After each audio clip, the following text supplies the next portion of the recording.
Hi, this is Margaret Maloney, and welcome to the Death Dhamma Podcast. In a series I used to read, occasionally one character would say to the other, "May you live in interesting times." It was understood that this was a curse, where interesting times meant chaos and difficulty. Well, we do live in interesting times. I mean, don't we always? So this season, together we will explore equanimity and chaos, recognizing that many aspects of life are beyond our control. Let's find a sense of balance and peace amid external chaos. Well, hello there and welcome. And today we are going to, drum roll please, talk about equanimity. But you knew that because we've been doing that for the season. And what we're going to do now, it's the beginning of September. And typically we go on hiatus the end of September. And in this time that we've spent talking about equanimity this season, we've discussed it in terms, mostly in more, I'm going to say almost more secular terms, although that might not be fair because we've definitely looked at the suttas from the Pali Canon to help make points. But what we're going to do over the next few weeks is get a little more in depth into some of the teachings of equanimity, having nothing to do maybe with being secular or with me using it to help us through what's going on in the world, because we know it's been a time of upheaval and a lot of change. And I've been mostly focusing discussions on equanimity around helping ourselves navigate what's going on.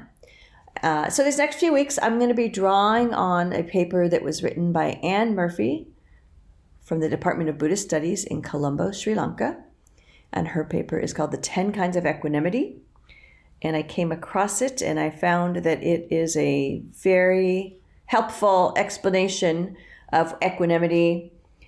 And again, not from a helping us navigate everyday life, although some of it of course will, but more in terms of how equanimity supports you in your practice. And Anne Murphy draws on the teachings from the Visuddhimagga, which is from Bhikkhu Buddhaghosa. And I'm just going to say that Buddhaghosa describes equanimity in 10 different ways. And we're not going to cover, I will tell you the 10 today, but there's no way we have time today to learn about all 10. So today we get started with the understanding that there are 10 different ways to experience equanimity. And we'll maybe have a quick, like 1 or 2 sentences about each of them. And then, as you might guess, the rest of the month, we will go into more depth. And in this way, hopefully there's some balance with the discussions we've been having this year on equanimity and equanimity helping us get through our lives. And this will be a little more focused on equanimity helping us with our practice, which of course is helping us get through our lives. Okay, so we're going to start off with the 10 kinds of equanimity. There is 6-factored equanimity. That's the first one. And this means linking equanimity to our senses, right? Seeing, touching, hearing, tasting. And I think that I may have quoted from this, from the sutta mentioned here with in one of our episodes. And it is basically that, here's a quote. Having seen a form with the eye, a monk is neither joyful nor saddened, but dwells equanimous, mindful, and clearly comprehending. And then that's, discussed with each of the senses. All right. So that's, that's having equanimity about what comes to you from your senses. Then there's equanimity as a Brahma Vihara. And definitely we've discussed this in multiple ways because we've discussed the Brahma Viharas before, and we've discussed equanimity's place within the Brahma Viharas. And so that's just a reminder. There it is again. There's equanimity as an enlightenment factor. I don't believe that I have, I'll say, purposefully discussed equanimity with you in that way. Although there are 7 enlightenment factors: mindfulness, investigation of states, energy, rapture, tranquility, concentration, and equanimity. And it is possible that I have touched on equanimity in that way. But if I did, it was really probably to support another point I was making in our time together. There's equanimity of energy. I believe that we have discussed that, but just not maybe as specifically and pointedly as I'm learning about it here. but the midway point of energy between two opposing mental states of laziness and restfulness. So here's a quote. When a bhikkhu devoted to the higher mind from time to time gives attention to the mark of concentration, from time to time to the mark of exertion, and from time to time the mark of equanimity, his mind becomes malleable, wieldy, and luminous, pliant and properly concentrated for the destruction of the taints. And so we're going to spend some time with that in the future. Here's another quote, though, about energy. If energy is roused too forcefully, it leads to restlessness. And if energy is too lax, this leads to laziness. Got to get that balance, everybody. Therefore, resolve on a balance of energy, achieve evenness of the spiritual faculties, and take up the object there. Next, we have equanimity about formations. 9 insights of knowledge support this. Don't worry, we'll go into them more later, but for now, knowledge of rise and fall, knowledge of dissolution, knowledge of the fearful, knowledge of danger, knowledge of disenchantment, knowledge of desire for deliverance, knowledge of reflective contemplation, knowledge of equanimity towards formations, and knowledge of conformity. And so we will be spending some time thinking about equanimity from that perspective. Equanimity as a feeling, I do think that we have absolutely discussed that, right?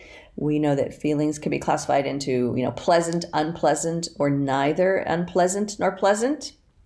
That's a theme that we've discussed this season, and I think in other ways, other seasons, when we've talked about being aware of what's rising when we're meditating.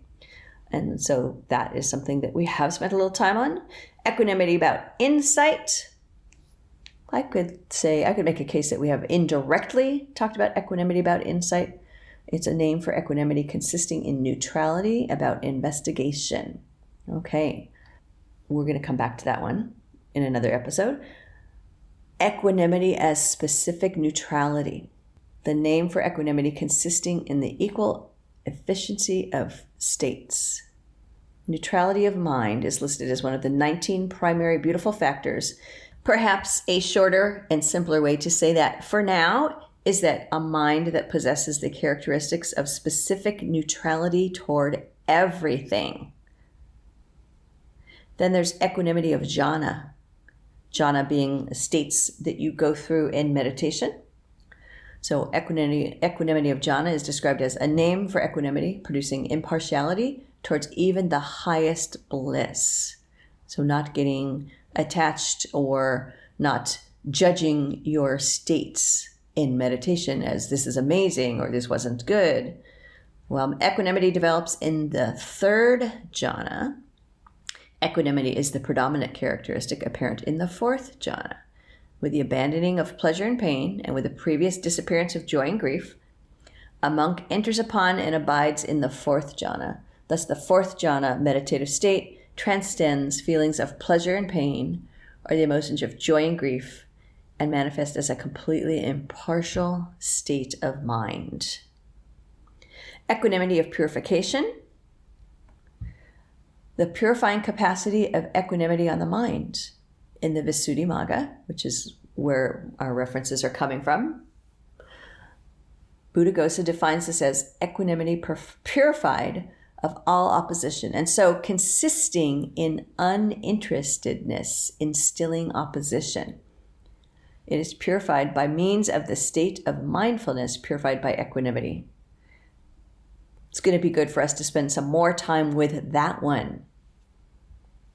So that is the overview from the Visuddhimagga, what Bhikkhu Buddhaghosa has defined equanimity in 10 different ways, and each of these 10 kinds will be discussed by us. Some of them, again, I believe we have indirectly referenced, but not in this way. Like when we were having discussions on other weeks, I wasn't saying like, this is the first kind or this was the second kind. And so I think it's good to line up the discussions that have been more focused on drawing on equanimity and our Pali Canon Suttas to help us with some more structure around the teachings.